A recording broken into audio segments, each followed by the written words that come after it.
Bienvenue dans cette capsule qui vous est offerte par le cluster Efficacité énergétique des matériaux de construction autour des bonnes pratiques de l'efficacité énergétique dans la climatisation. Avant de vous proposer des bonnes pratiques pour réduire la consommation de votre climatiseur, voyons comment on peut minimiser au maximum son utilisation. Pour maintenir une ambiance agréable en été, vous pouvez par exemple installer des protections solaires sur les vitrages et fermer toutes vos fenêtres et volets dès que le soleil se lève. Et lorsque la fraîcheur revient, ouvrez vos fenêtres pour favoriser les courants d'air et profiter de la fraîcheur gratuite. Vous pouvez tout aussi penser à isoler les murs de votre bâtiment pour un meilleur confort en été comme hiver.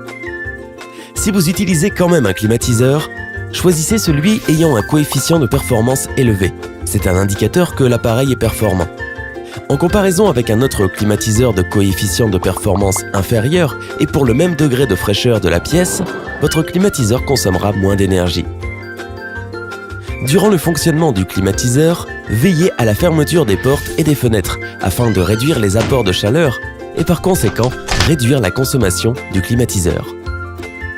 Posez des stores à l'extérieur des fenêtres pour empêcher la chaleur d'entrer dans la pièce. La température à l'intérieur sera moins importante et le climatiseur ne consommera pas beaucoup d'électricité.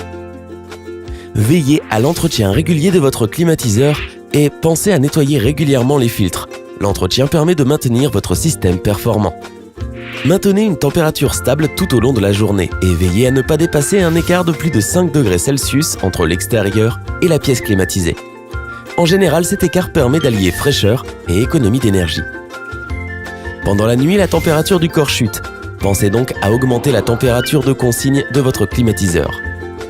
En suivant ces astuces, vous pouvez économiser quelques kilowattheures dans votre facture énergétique et contribuer à la protection de l'environnement. Ceci était la fin de notre capsule. Nous vous donnons rendez-vous dans une prochaine vidéo. À très bientôt.